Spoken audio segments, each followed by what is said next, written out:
Recording by Rangila music.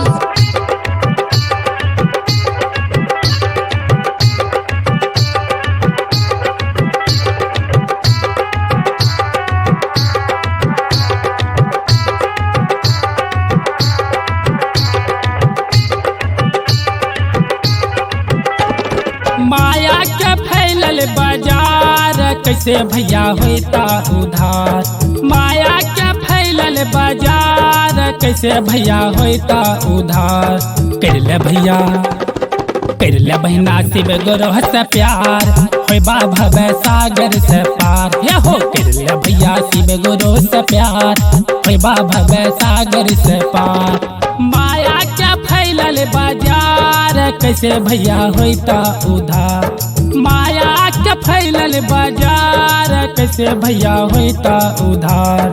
कर ले भैया हाँ कर ले बहना शिव गुरु से प्यार होता भव सागर से पार। कर ले भैया शिव गुरु से प्यार होता भव सागर से पार।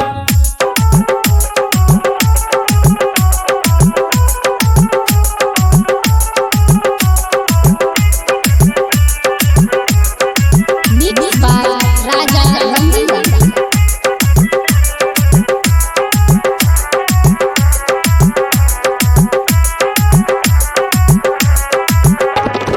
सागर भव सागर में गोता लगैबा गुरु के भूलै बात बहुते दुख पैबा। ओ भैया सागर भव सागर में गोता लगैबा गुरु के भूलै बात बहुते दुख पैबा। गुरु के भूलै बात बहुते दुख पैबा। गुरु के भूलै बात गुरु के भूलै बात बहुते दुख पैबा। मंगनी में हो भैया मंगनी में फुटता कपार होइबा भव सागर से पार। मंगनी में फुटता कपार होइबा भव सागर से पार। हे कर लन हो कर ले भैया शिव गुरु से प्यार होइबा भव सागर से पार। हाँ कर ले बहना शिव गुरु से प्यार होता भव सागर से पार।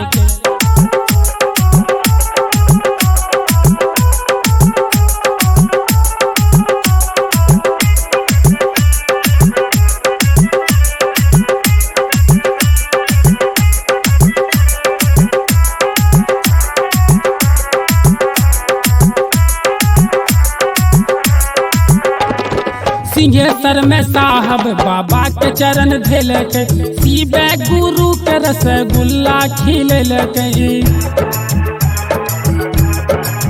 ओ भैया सिंहेश्वर में साहब बाबा के चरण धैलकै शिव गुरु के रसगुल्ला खिलैलकै। शिव गुरु के रसगुल्ला खिलैलकै। शिव गुरु के रसगुल्ला खिलैलकै। वहिए से ओ भैया वहिए से भेलै प्रचार होइबा भव सागर से पार। वहिए से भेलै प्रचार होइबा भव सागर से पार। हे कर लन हो कर ले भैया शिव गुरु से प्यार होता भव सागर से पार। हाँ कर ले बहना शिव गुरु से प्यार होता भव सागर से पार।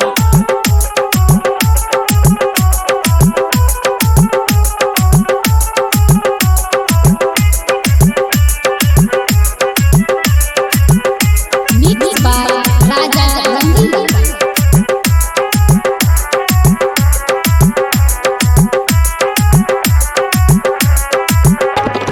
पिंटू भजन गा के सबके सुनलकै साहब ने तीन विधा सबके बतलकै।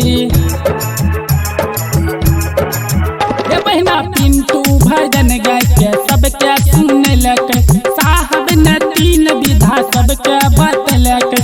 साहब ने तीन विधा सबके बतलकै। साहब ने तीन विधा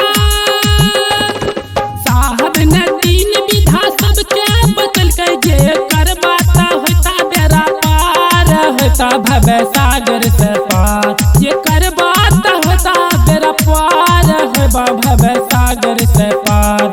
कर ले भैया हे करलन हो करल भैया शिव गुरु से प्यार होय भव सागर से पार। हाँ करल बहना शिव गुरु से प्यार होता भव सागर से पार।